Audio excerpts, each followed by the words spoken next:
तुमने 3 दिन में क्या 8 दिन के अंदर बीच में मंगल की रात में तुमने क्या दिया इस बच्ची को जहर, जो उसके जिस्म में एक जहर ऐसा फैल गया। जब मैं हॉस्पिटल पहुंचा उसके मुंह से झाग आ रहे थे, तो डॉक्टरों ने देखते के साथ ही मुझे बताया कि इसके वो पॉइजन दिया गया है, तो आप इसको दूसरे हॉस्पिटल शिफ्ट कर देंगे। भाभी को या बाप को भेज के बुला लेती तो मेरी बच्ची बच जाती। और सलमा ने जहर दिया है, रोज दूध देती थी उसको। हमारा बड़ा दिल रुक रहा है, बस अल्लाह मियां तुम्हारी जिंदगी तक हमारे को इंसाफ दिला दो।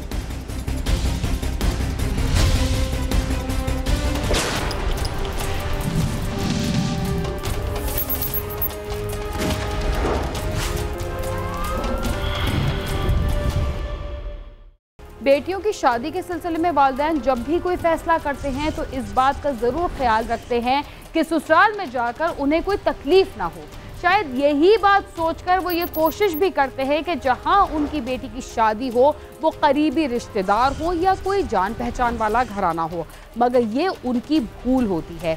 शादी चाहे रिश्तेदारों में हो या गैरों में, इस बात से कोई फर्क नहीं पड़ता। असल बात तो ये होती है कि जहां बेटी की शादी हो रही है वहाँ उसे अपनी बेटियों की तरह इज्जत दी जाए और उसकी हर ज़रूरत का ख्याल रखा जाए। बहुत सारे घर इसलिए उजड़ जाते हैं कि वहाँ के रहने वाले अपने बच्चों का तो बहुत ख्याल रखते हैं, मगर दूसरों के घरों से ब्याह कर लाई जाने वाली बच्चियों के साथ इंतहाई नामुनासिब सलूक करते हैं।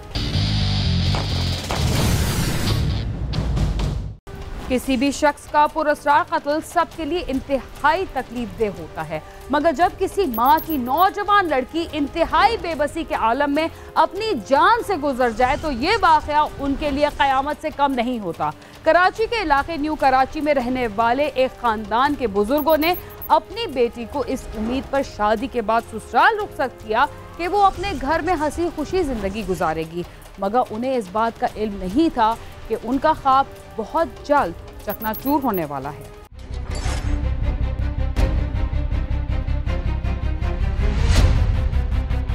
बाबुल के घर से रुखसती के वक्त हर लड़की अपने वालिदैन से यही नसीहत लेकर पियादेज जाती है कि अब ससुराल ही तुम्हारा घर और शौहर ही तुम्हारा सब कुछ है।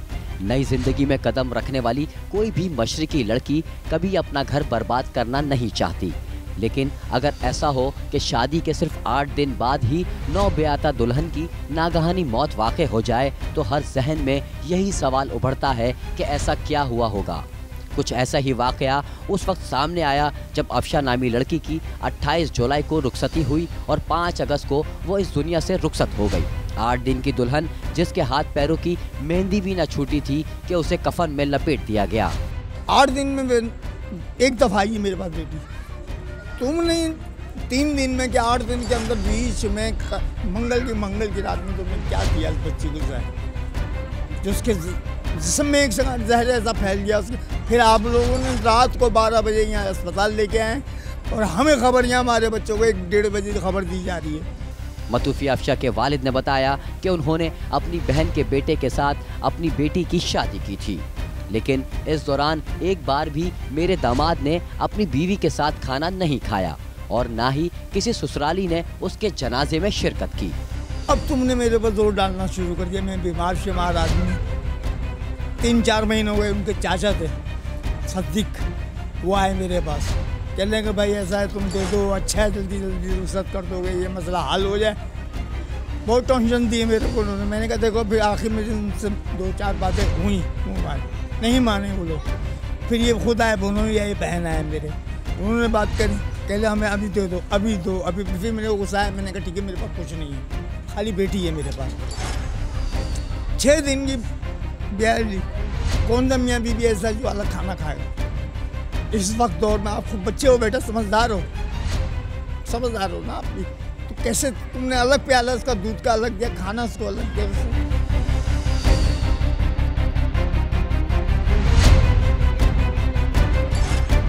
इस वाक़े से पहले अफशा ने अपनी माँ को फ़ोन भी किया था। इस सिलसिले में उसकी माँ का क्या कहना था, आइए जानते हैं। मतुवफ़िया अफशा की गमज़दा वालदा ने बताया कि जिस रोज़ मेरी बेटी ने फ़ोन किया था, अगर उसी दिन उसे घर बुला लेती तो शायद आज मेरी बेटी जिंदा होती। 8 बजे मैंने फ़ोन करा मुझे, अम्मी तुम कैसी हो? मैं सही हूँ बेटा। मेरी बेटी तू कैसी है? अम्मी मैं भी सही हूँ। एकदम रोने लगी। मैं माँ हूँ ना, मैंने उसका दिल पढ़ा। एकदम बेटे तू रो क्यों रही है? नहीं अम्मी मैं नहीं रो रही। कह रही है नहीं अम्मी मैं बहुत खुश हूँ, बस मेरी ये गलती हो गई, मैंने जवान बेटी खो दी। मैं इसी वक्त भेज के भाई को, भाभी को या बाप को भेज के बुला लेती तो मेरी बच्ची बच जाती। और सलमा ने जहर दिया है, रोज दूध देती थी उसको। मतुवफिया अफशा की वालदा का कहना है कि मेरी बेटी का 2 साल कबल निकाह हुआ था और उसके ससुराल वाले उसे जहेज न लाने के ताने देते थे। तौजा दे रही थी, तुम कुछ लाई नहीं। सलमा सगी फुप्पी कहती है कुछ लाई नहीं, कुछ लाई नहीं। देने वाले तो एक दिन में सब कुछ दे देते। तो हमने क्या, तुमने है ना फुप्पो मोहलत नहीं दी और 3 दिन में बाजार बंद कि तेरा तो सब कुछ इकट्ठा हुआ था। उन्होंने कहा हाँ मेरा सब कुछ इकट्ठा हुआ था मगर फर्नीचर तो नहीं था ना, कि तेरा तो फर्नीचर बुकिंग हो हुआ था।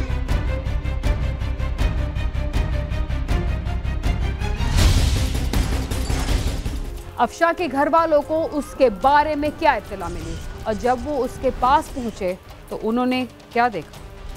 मतुवफिया अफशा के भाई ने बताया कि 5 अगस्त को इत्तला मिलते ही अस्पताल पहुंचा तो मेरी बहन के मुंह से झाग निकल रहा था। हालात ज्यादा खराब होने पर जिन अस्पताल पहुंचे तो वो इस दुनिया से चली गई थी। जब मैं हॉस्पिटल पहुंचा उसके मुंह से झाग आ रहे थे तो डॉक्टरों ने देखते के साथ ही मुझे बताया कि इसके वो पॉइजन दिया गया है तो आप इसको दूसरे हॉस्पिटल शिफ्ट कर देंगे। तो मैंने आप बताएं किसी हॉस्पिटल में, प्राइवेट हॉस्पिटल लाइफ टाइम है, वहाँ पर शिफ्ट करा। वहाँ पर गए तो वहाँ पर भी डॉक्टर ने देखते के साथ ही नहीं ले सकते क्योंकि पॉइजन कैसे, आप सरकारी हॉस्पिटल जाएँ। अब्बासी गए, अब्बासी में दिखाया तो अब्बासी वालों ने कहा हमारा बैंड वगैरह कुछ नहीं है, आप इसको जिना ले जाएँ। तो उन्होंने जो छोटी मोटी ट्रीटमेंट थी, ड्रिप वगैरह लगाई उन्होंने, मगर हमारे को रेफर जिना कर दिया। जिना पहुँचे, जिना पहुँचने के बाद वो वहाँ पर गेट पे रास्ते में उनके अंदर जाने के इमरजेंसी वार्ड में वो वहीं पे दम तोड़ चुकी थी। मतुवफिया अफशा के भाई ने बताया कि मेरी बहन के शौहर के बयान में बहुत तजाद हैं और वो बार बार अपना बयान बदल रहा है। पुलिस को कार्रवाई के लिए दरख्वास्त दे दी है। बयान तजाद तो बयान में उससे पूछा गया कि भाई आप लोग क्या हुआ था रात को। कभी कहता है खाना मैंने साथ खाया था उसके, कभी बोलता है कि वो मैंने कभी इसके साथ खाना ही नहीं खाया आज तक, कभी कहता है मेरी वालदा के साथ खाना खाया, मगर उसके मुख्तलिफ बयान थे, एक बयान नहीं था। कंफ्यूज वगैरह टाइप नहीं था, बंदा ऐसा नफ्सियाती टाइप एकदम वो हुआ। मतुवफिया अफशा की खाला ने आला हुक्काम से इंसाफ की अपील की है। उनका कहना है कि अफशा को तो मौत मिल गई लेकिन किसी और की बेटी उनसे जुदा ना हो। हमारा बड़ा दिल दुख रहा है, बस अल्लाह मियां तुम्हारी जिंदगी तक हमारे को इंसाफ दिला दो। ऐसा ना हो फिर किसी बेटी के साथ ऐसा ना हो। ये सलमा ये जो है ये सारी माँ बहनों ने इस लड़की को मार डाला, गलत करा इन्होंने। हमारे को इंसाफ चाहिए, बस जहर दे के मारा इन्होंने। ऐसे होता है, तुम छोड़ देते हमारे घर पे, नहीं रखना तो आज तो इसे मारा कल को किसी और को मारेंगे। इससे अच्छा इन्हें बेटी नहीं दो। मेरी बेटी को जहर दे दो। मेरी बेटी 5 वक्त की नमाजन, मेरी बेटी कुरान ईमान वाली, मेरी बेटी रोज़े 12 महीने रखने वाली, अल्लाह को याद करने वाली। उसकी तस्वीर तुम देखो तो कहोगे ये गुड़िया है, गुड़िया। 8 रोज की दुल्हन के हाथ और पैरों से मेहंदी नहीं छूटी थी और उसे ससुराल वालों ने जहर देकर कत्ल किया है। करीबी रिश्तेदारों के घर से एक नौबयाता दुल्हन की लाश आने के बाद उनका मौक़िफ़ तो पता न चल सका, मगर उससे ज्यादा जुल्म और क्या हो सकता है कि एक नौजवान लड़की शादी के कुछ दिन बाद ही अपने वालिदैन को रोता हुआ छोड़कर अजीब पुरस्कार अंदाज में इस दुनिया से रुखसत हो गई। कैमरामैन मोहम्मद उस्मान और नईम खान के साथ खुर्रम गुलजार, समा, कराची।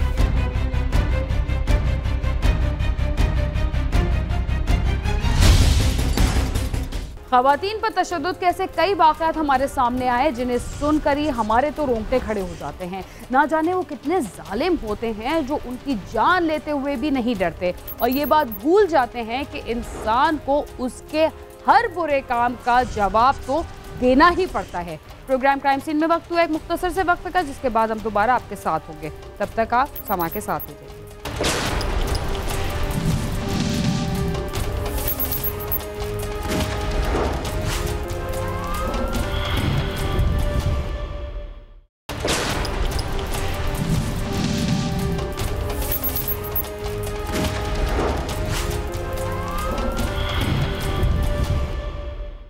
प्रोग्राम क्राइम सीन में एक बार फिर खुशामद।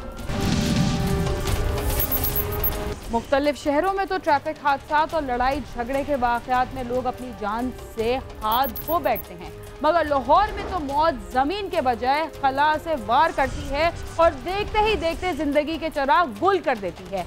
जी हाँ, लाहौर में इंतज़ामिया और पुलिस की गफलत से नागहानी मौत कटी पतंग की डोर की सूरत में आसमान से लपकती है और देखते ही देखते किसी की जान निकाल लेती है।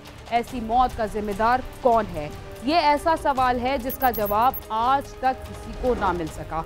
लाहौर में एक और 4 साला बच्चा पतंगबाजी जैसे खूनी खेल का शिकार बन गया और अपने माँ बाप को पूरी जिंदगी के लिए रोता हुआ छोड़ गया।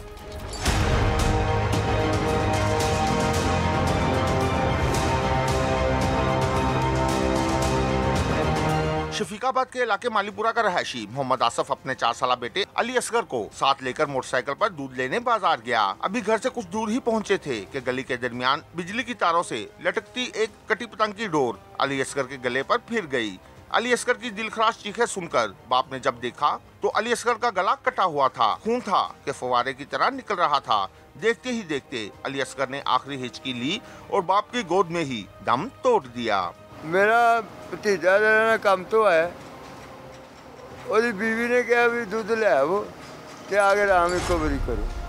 10:30 का टाइम सी, दूध लैन जा रहा ते सामने पेट्रोल पंप देना एक कट, वो कट टप्पन लगा, डोर उधर भी अड़ी सी, उधर भी अड़ी, गुड्डी उधर अड़ी सी, कि फसी हुई सी ते उन्हें पता नहीं लगा ते बच्चे ने इत्थे धोन ते फिर गई, बच्चे अद्धी धोन ही वड्डी गई।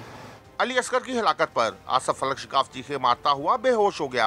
मौके पर लोग जमा हो गए। इत्तला मिलते ही पुलिस भी मौके पर पहुंच गई। और डॉक्टर ने लगाया थे मुंशी अस्पताल, डॉक्टर ने कहा जी फौत हो चुका। वो उसने ना कोई बंदे नाल गया, उस तरह ने चुक के घर लाया। पुलिस ने तला दी, पुलिस सारा कुछ किया जी।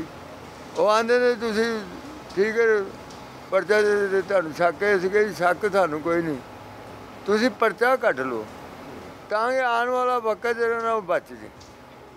हुण साडा तो बच्चा हो गया मर गया तो अगों किसी का बच्चा ना मरे।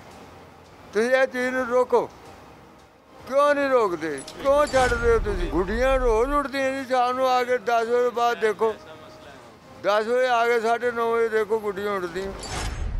अली असगर घर से हंसता मुस्कुराता गया था, मगर मौत ने उसे अपना शिकार बना लिया। उसकी हलाकत पर बुरसा का क्या कहना है और पुलिस ने क्या कार्रवाई की, आइए जानते हैं। अली असगर की हलाकत की इत्तला जब उसके घर पहुंची तो वहां कोहराम बरपा हो गया। जब लाश कार लाई गई तो मां लखते जिगर की लाश को सीने से लगाए बैन करती रही। मां के बैन सुनकर वहां मौजूद अफराद की आंखें भी नम हो गईं। इकलौता था, ठीक है जी, और वो भी छीन गया। यकीन करें इस टाइम उसे जगर के खिला रहे हैं, वो इस टाइम खाना खाने की हालत में नहीं है, जगर के खिला रहे हैं, होश नहीं है। जाहिर सी बात है जी, मेरे 2 बच्चे हैं, मेरे बच्चे को कुछ होता है तो मेरी जान पे बन जाती है, तो वो तो फिर इकलौता है।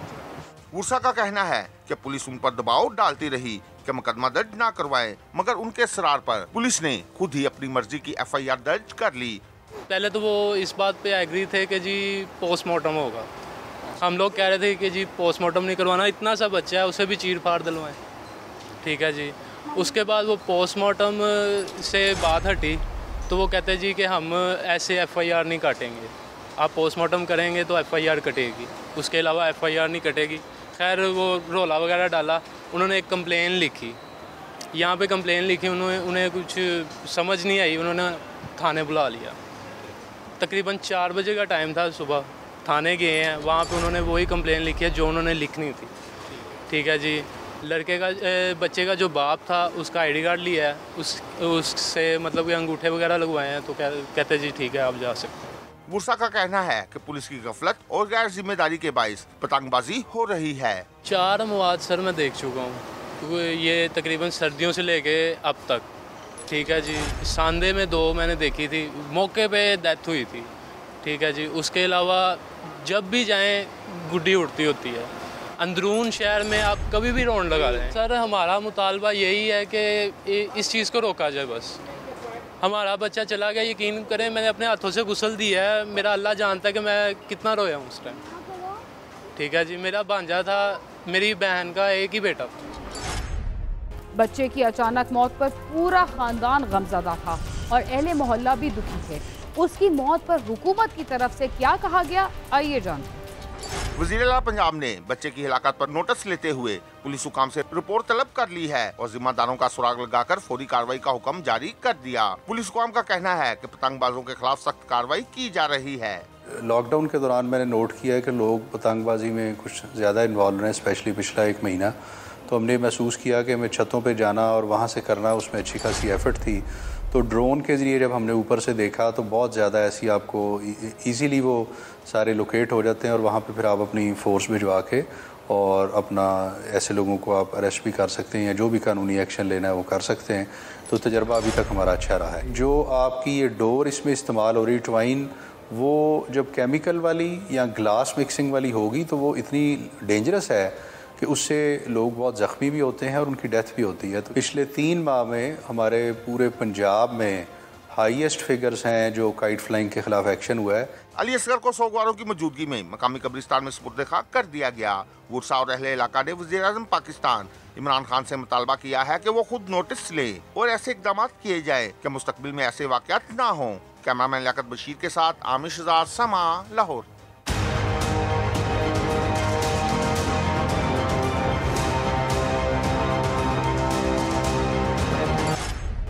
कहा जाता है कि पतंगबाजी पर पाबंदी है, मगर मुल्क के इंतहाई अहम शहर लाहौर से चंद दिन गुजरने के बाद कोई ना कोई ऐसी खबर ज़रूर मिलती है जिसमें पतंगबाजी से किसी न किसी की नागहानी मौत का पता चलता है। इसके बावजूद ये खूनी खेल जारी ही रहता है। इसके साथ ही क्राइम सीन अपने अख्ताम को पहुंचता है। अगर आप हमसे रब्ता करना चाहते हैं तो हमारा पता है cs@sama.tv। इसके अलावा आप ट्विटर, फेसबुक और यूट्यूब पर भी हमसे रब्ता कर सकते हैं और हमारा प्रोग्राम भी देख सकते हैं। बीरा खान और क्राइम सीन की टीम को इजाज़त दीजिए और देखते रहिए समा।